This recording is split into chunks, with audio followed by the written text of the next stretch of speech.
The fence went up at 6 in the morning. I woke to the sound of metal posts slamming into the dirt and diesel fumes choking out the smell of my coffee. 43 feet into my land.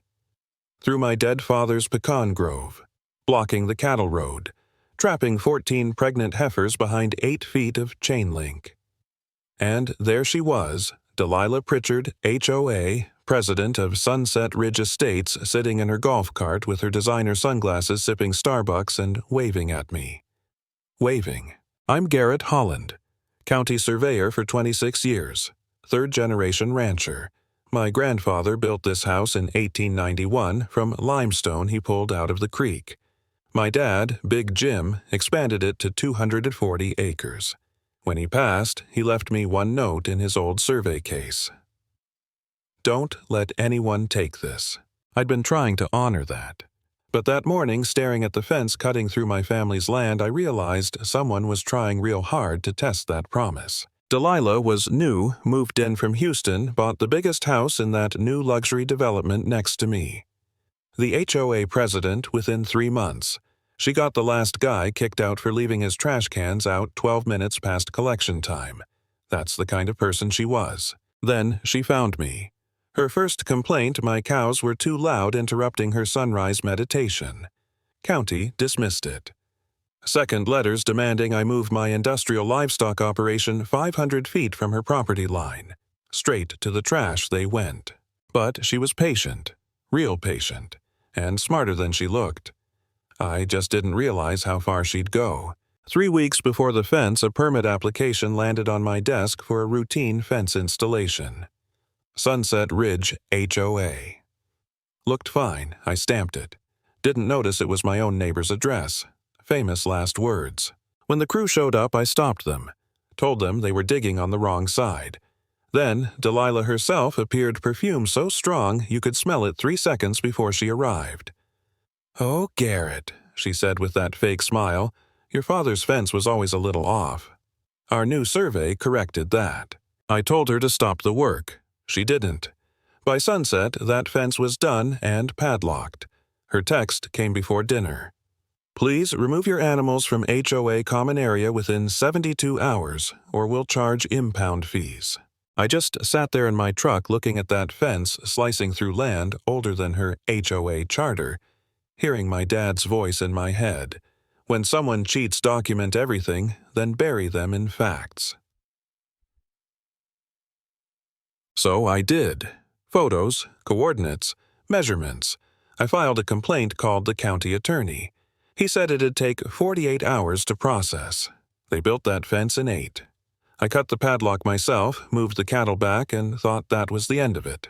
Next morning, the gate was welded shut, not locked welded. And she'd hung new signs along the fence. No trespassing. Holland property. My name. Facing her subdivision. Made me look like some territorial lunatic. Then came the newspaper article. Property dispute erupts between rancher and HOA. Delilah got half the front page. The journalist called me once, printed my title as county surveyor down in paragraph 7, made it sound like a conflict of interest. I wasn't fighting over inches. It was 43 feet. I hired a lawyer, Lucinda Tate, former prosecutor, sharp as a tack. She said, "You've got proof, but they've got money. They'll try to starve you out." She wasn't kidding. 2 days later, county HR emailed me ethics complaint. Delilah accused me of abusing my position to favor myself. False, but it didn't matter. The accusation alone was poison. Judge called me in, said Garrett, "Maybe you should take a temporary leave." Translation: "You're on your own." That night I sat alone in the barn staring at that glowing fence line. And I'll admit it, I almost gave up. I thought maybe I'd just sell the land, move to town. Maybe Dad was wrong. Maybe it wasn't worth it anymore. Then I found the survey markers. They were wrong, too high above ground, set in concrete instead of earth. That's not how professionals do it. Someone had planted fake markers. I dug one up, took photos, cross-checked the coordinates. They lined up with a fraudulent survey map from a company called Apex Survey Solutions, now dissolved. The owner, Marcus Teague, vanished to Arizona. And then Brenda, my assistant, pulled his old file. Marcus Teague was Delilah's ex-husband. That's when it all clicked. She'd faked the survey, used her ex to create false records, built the fence to steal my land. Lucinda's eyes lit up when she saw the evidence. "We can prove fraud," she said. "But Garrett, it'll take time and money, both of which I was running out of." Then help came from someone who shared my blood. My daughter Natalie, an environmental lawyer up in Denver, flew home. "Dad," she said, flipping through the development permits, "she's built parts of this neighborhood inside a protected wetland. That's state and maybe federal jurisdiction." She called an old contact at the EPA. Within a week, an inspector confirmed 4 violations: illegal drainage, wetland, buffer breach, unpermitted signage. Each fine started at $25,000 a day. Delilah was still playing games, but now the clock was ticking against her. While Lucinda prepped legal filings, Brenda dug into HOA records. That's when we found it $127,000 in consulting fees paid to a shell company called Sunset Holdings, LLC. Owner, Delilah. She'd been embezzling from her own HOA, foreclosing on residents who couldn't pay inflated special assessments, then buying their homes through that LLC.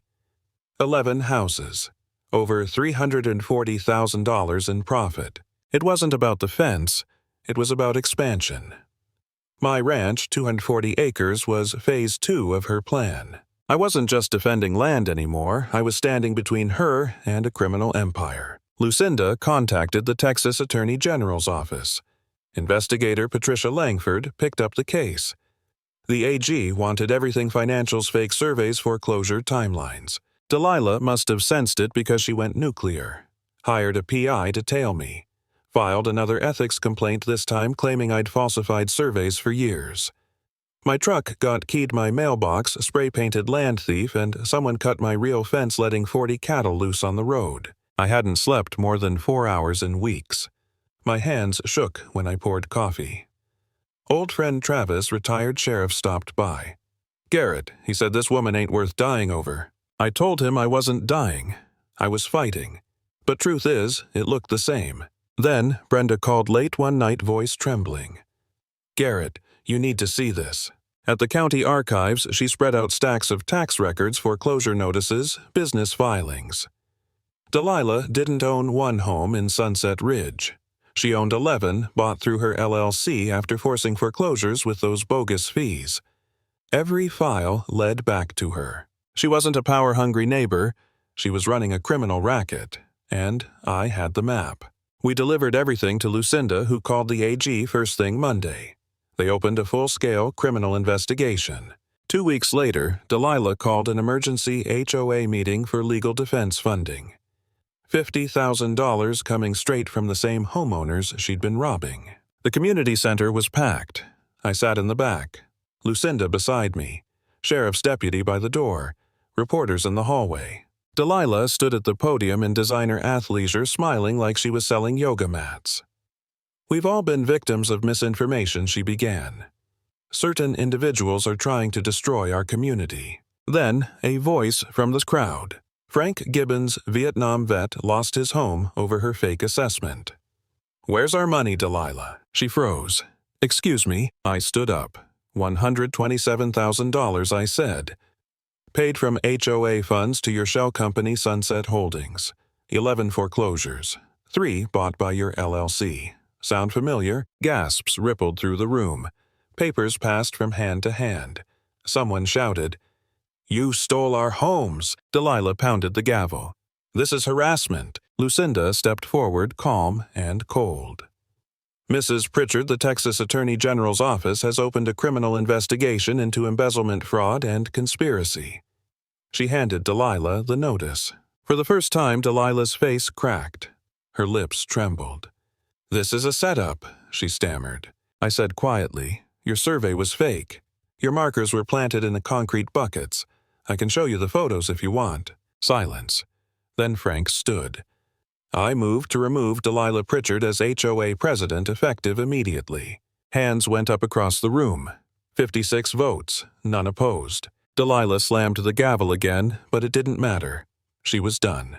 When the deputy escorted her out, she shouted, "You'll regret this. I have connections you can't imagine." Maybe she did, but not enough. A week later, the news broke statewide. HOA president charged with fraud, embezzlement, and forgery. Her photo was everywhere. Not the filtered Instagram kind, the mugshot kind. The fence came down that same week. Funny thing, the same crew who built it tore it apart. I didn't celebrate. I just watched the sun rise over the pecan grove free again. All it took was one corrupt neighbor to remind me why my father wrote those words. Don't let anyone take this. Because land doesn't lie. People do. And sometimes the only way to fight back is to know the ground you stand on better than the liar trying to steal it.